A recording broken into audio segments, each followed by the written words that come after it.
entendu cette chronique expertise de croûte, une chronique proposée par Marie, qui est allée se balader comme d'habitude pour nous proposer un texte qu'elle est venue nous lire, vous lire, et oui, évidemment on peut l'applaudir. Ah ouais, elle a des fans dans l'assistance. Ah oui, oui, oui. Alors on écoute cette expertise de croûte. Chers auditeurs, chers auditrices, pour cette dernière expertise de croûte, je vous propose de quitter l'univers bidimensionnel du tableau pour vous faire entrer dans celui tridimensionnel de l'œuvre en volume et plus particulièrement dans ses ultimes développements contemporains. Loin de moi l'idée de dénier tout intérêt aux peintures, affiches, gravures, sérigraphies, linogravures, photographies qui constituent la majorité des objets d'art exposés ici.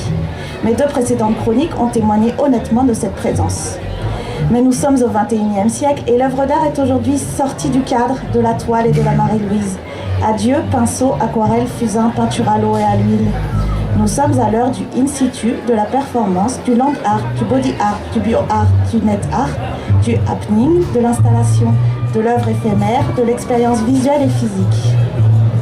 Danse, architecture, cuisine, son, objets visuels, lumière, mots, chou-fleur, design, logiciel, scénographie, mécanique. L'œuvre d'art fait feu de tout bois. Voici venu le temps des plasticiens. Souvenez-vous, au début du siècle dernier, Duchamp faisait scandale en exposant un urinoir en faïence tout droit sorti de l'usine. 80 ans plus tard, Christo emballait, tel des paquets de linge sale, le Pont-Neuf à Paris, le Reichstag à Berlin, aux frais des États concernés. L'œuvre plasticienne et subventionnée, qui se trouve ici à la Foire aux Croûtes et que nous allons expertiser aujourd'hui, se présente comme un assez grand volume de bâches blanches de forme parallélépipédique d'environ 8 mètres de long sur 5 de large et 2,50 mètres de haut. Sur sa longueur est, la bâche est divisée en 5 panneaux de dimensions égales et troués chacun de 32 carrés de plastique transparent. Ces panneaux peuvent être rabattus ou relevés à l'aide de cordelettes passées dans des œillets métalliques. Une planche de bois grossièrement débitée est accrochée au 3e panneau, porte gravés les deux mots « La Guinguette ». Comme nous avons consacré l'intégralité de l'expertise d'hier à l'analyse des rapports du texte et de l'image dans l'œuvre, je ne m'attarderai pas sur cette pancarte dont le style rustique contraste avec la modernité du reste des matériaux utilisés dans cette œuvre. J'enjoins par ailleurs l'auditeur distrait à écouter la chronique d'hier sur le site internet de l'émission www.2012.foireauxcroûtes.com. Mais revenons à nos bâches. Le toit, si vous me permettez cet emprunt, ainsi que ceux qui suivront à la terminologie architecturale, car l'ensemble a tout de même les caractéristiques, sinon d'un bâtiment, du moins d'un abri. Le toit, donc, constitué d'une bâche blanche et pleine, descend en pente douce de part et d'autre d'une ligne médiane située dans la longueur. Les côtés nord et ouest sont uniformément blancs. La largeur sud est ouverte, mais nous y reviendrons. L'ensemble de la structure est maintenu par des barres métalliques dont je vous épargne l'examen exhaustif, inutile pour la suite de mon exposé. Lorsque l'un des panneaux de la façade est relevé, le visiteur a la possibilité d'entrer à l'intérieur de l'œuvre, car l'œuvre artistique que nous n'oserions appeler sculpture mais plutôt installation est réalisée indéniablement à l'aide d'objets manufacturés.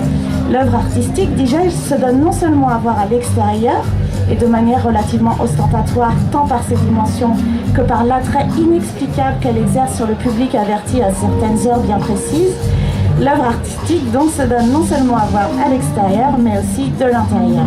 Entrez avec moi, chers auditeurs, par la bâche relevée. Vous foulez un parquet peint en acajou. Autour de vous, la face interne des bâches. Des tables, en outre, ont été disposées dans l'espace de manière à former 3 longues bandes et sont recouvertes diversement de toiles cirées saumon chiné ou rayées orange vert jaune beige ou bleu à motif maritime ou encore imitation prairie. Autour des tables, des chaises pliantes tubulures marron assises et dossiers en plastique beige. Mais l'essentiel n'est pas là. Vous souvenez-vous de la largeur sud ouverte? D'autres tables également recouvertes de toiles cirées l'occupent. Derrière ces tables, la performance commence. Et c'est là l'une des autres surprises et non des moindres de l'œuvre. La performance qui s'y joue. Derrière ces tables, les performeurs, coiffés de chapeaux blancs ou gris, de poulets blancs ou d'éléphants bleus en peluche, s'agitent comme dans l'antre des enfers. On court, on part, on se penche et on se relève en une danse énigmatique.